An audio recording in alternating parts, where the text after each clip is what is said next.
ഉടമകളെന്ന് വെച്ചാൽ ഇവിടെ താമസക്കാരായിട്ടുള്ള ആളുകളോട് വളരെ വിശദമായി സംസാരിക്കുന്നു. അവരെല്ലാവരും വളരെ ആശങ്കയിലാണ്.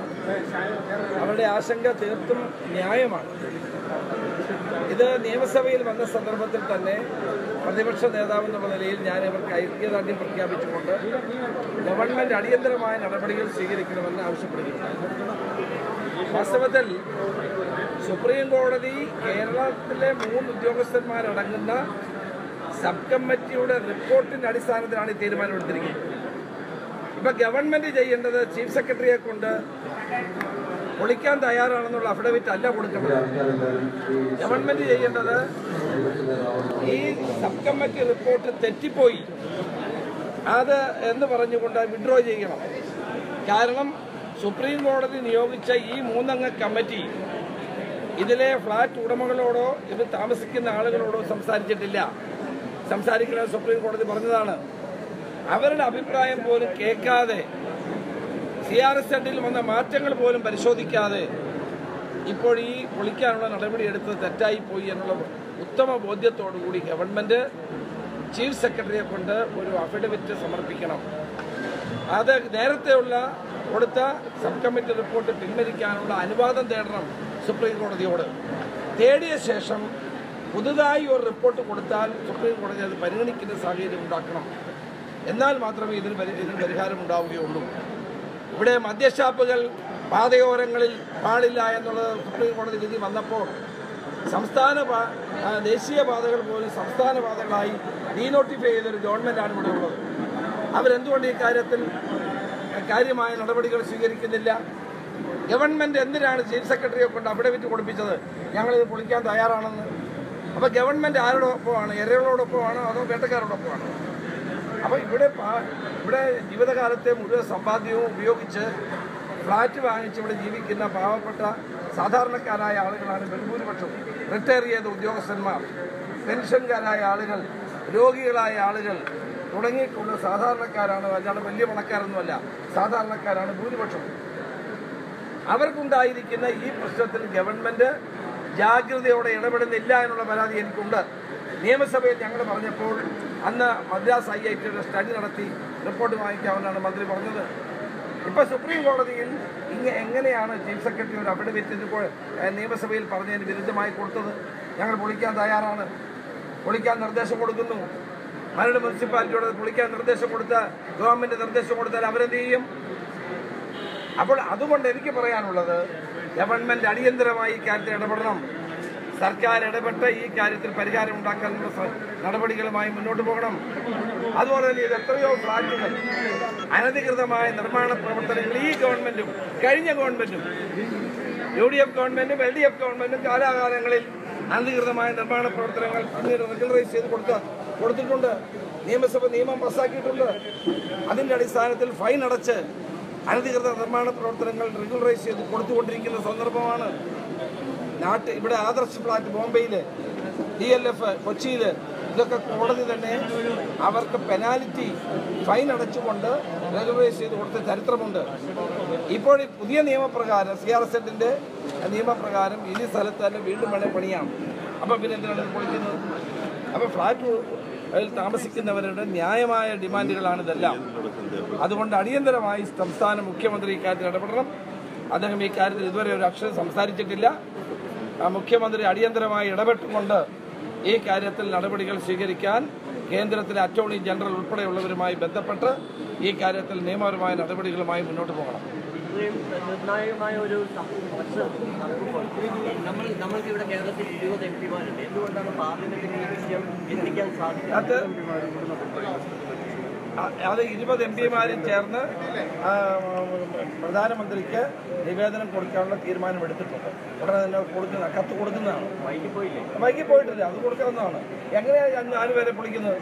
പിന്നെ അങ്ങ് പൊളിക്കട്ടെ. ഒരു മര്യാദ വേണ്ടത് കാര്യങ്ങളിലൊക്കെ. നമ്മുടെ നാട്ടിൽ നിയമപരമായിട്ടല്ലേ കാര്യങ്ങൾ പോകേണ്ടത്. DLFനൊരു നിയമം, ഇവർക്ക് വേറൊരു നിയമം, അതെന്ത് നടപടിയാണ്? ആദർശിന് ഒരു നിയമം, ഇവർക്ക് വേറൊരു നിയമം, അതെന്ത് നടപടിയാണ്? മാത്രമല്ല, ഇവരെ കേൾക്കണമെന്ന് സുപ്രീം കോടതി പറഞ്ഞു. ഇവരെ എന്താ കേൾക്കാഞ്ഞ്? ഇവരോടൊരു വാക്ക് പോലും ചോദിക്കാതെ റിപ്പോർട്ട് കൊടുത്ത ഉദ്യോഗസ്ഥന്മാരുടെ പേരിലാണ് നടപടിയെടുക്കുന്നത്. ആ കമ്മിറ്റി റിപ്പോർട്ട് പിൻവലിച്ചുകൊണ്ട് പുതിയ കമ്മിറ്റി റിപ്പോർട്ട് സമർപ്പിക്കാനുള്ള അനുവാദം ബഹുമാനപ്പെട്ട സുപ്രീം കോടതിയിൽ നിന്ന് ഗവൺമെന്റ് വാങ്ങിക്കുക ചെയ്യേണ്ടത്. ഗവൺമെന്റ് അതിന് പകരം ഞങ്ങൾ പൊളിക്കാൻ തയ്യാറാണ് എന്ന് ചീഫ് സെക്രട്ടറിയെ കൊണ്ട് അഫിഡവിറ്റ് കൊടുപ്പിച്ച് എന്ത് അടിസ്ഥാനത്തിലാണ്? അതുകൊണ്ട് ഇത് വളരെ ജീവപ്രധാനമായ പ്രശ്നമാണ്. ഇതൊരിക്കലും അംഗീകരിക്കാൻ കഴിയുന്നതല്ല. ഗവൺമെന്റ് ഈ കാര്യത്തിൽ നടപടി പുനഃപരിശോധിക്കണം, നിലപാട് പുനഃപരിശോധിക്കണം. ഇരകളോടൊപ്പം നിൽക്കാനും അവർക്ക് നിയമപരമായി സുപ്രീം കോടതിയിൽ ആവശ്യമായിട്ടുള്ള നടപടികൾ സ്വീകരിച്ച് ഇവരുടെ ഈ ഫ്ളാറ്റുകൾ പൊളിക്കാതിരിക്കാൻ, ജീവിതകാലത്തെ മുഴുവൻ സമ്പാദ്യവും ഇല്ലാതാകാതിരിക്കാനുള്ള നടപടികൾ സ്വീകരിക്കണം. ഇല്ലെങ്കിൽ നിയമപരമായ നടപടികൾ പോകണം. ഗവൺമെന്റ് അക്കാര്യത്തിൽ മുന്നോട്ട് വന്നാൽ പ്രതിപക്ഷത്തിന്റെ പൂർണ്ണ പിന്തുണ ഈ കാര്യത്തിൽ ഉണ്ടാകുമെന്ന് ഞാൻ അറിയിക്കാനാണ്.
See that I met all the people who are residing in these 4 apartments. They are raising very important points against the demolition of these flats. See, they were not heard. The Honorable Supreme Court has requested and had appointed a committee, subcommittee, including the district collector and others. And it was clearly mentioned by the Honorable Supreme Court that the residents of these flats should be heard. Unfortunately, the subcommittee has not heard these residents of these apartments. And without hearing them, how the committee can give a report to the Supreme Court? So their first demand is to withdraw the subcommittee report and file an affidavit by hearing these residents in these apartments also. This is a violation of the natural justice. The common people who are residing here, most of them are pensioners, most of them are low-income group people, common man. Unfortunately, their entire earnings in their life has been deposited for purchasing these flats. One fine morning, without hearing them, the court is asking them to vacate and demolish the buildings. It is totally unjustifiable, totally incorrect. So I request the center, also the state government, to take necessary steps to give ample opportunities for these residents to air their views. There are so many examples. Others, flats in Bombay, DLO flats in Cochin, by taking a fine, imposing a fine, their irregularities has been regularized. Why the double standard has been imposed on these 4 apartments, and it is unjustifiable. So the opposition in Kerala is totally with these people, and we will never allow to give this kind of a discrimination to the people who are residing here.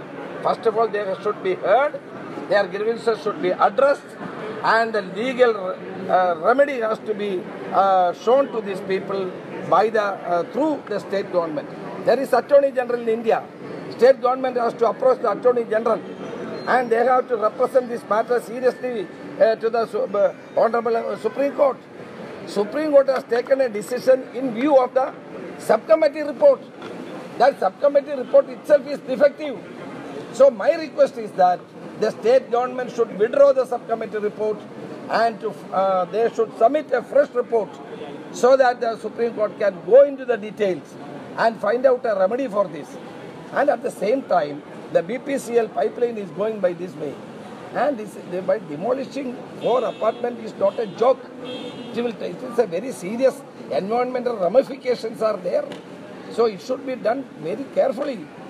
and without ample opportunities for these people to air their grievances. It is unjustifiable and it is not correct. So the opposition in Kerala is totally with these people. I urge upon the state government and the central government to intervene and take necessary steps to give them total protection, legal protection to these people who have spent their whole life for these earnings. Now they were telling that they could even construct a flat at this point of time because they are legally binding to reconstruct the same place. So exactly, because recently the CRZ the law has been changed. It has been converted into 2. That means anybody can construct a flat or an apartment in the same place as per the law which has been promulgated by the Parliament. That means this here anybody can construct. But then what is the need for a demolition of these flats? Yes, exactly. So the government should do to take initial necessary steps to redress their grievances. Then only they have to proceed. That is our request.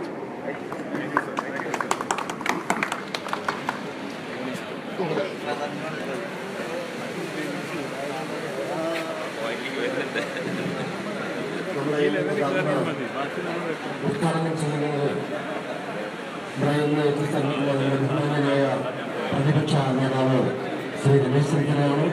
അദ്ദേഹത്തോടൊപ്പം മുൻ MP Shri K V. Thomas, നമ്മുടെ president അതുപോലെ നമ്മുടെ മുൻ മന്ത്രി Shri K. Babu, ഇവരെല്ലാവരുമുണ്ട്. കോൺഗ്രസിന്റെ DCC president അടക്കമുള്ള കോൺഗ്രസിന്റെ അനിശ്ചിതരായ എല്ലാ നേതാക്കളും നമ്മുടെ സംഘടനത്തിൽ നമ്മളോടൊപ്പം ചേരുന്നതിന് വേണ്ടി ഇവിടെ എത്തിയിട്ടുണ്ട്.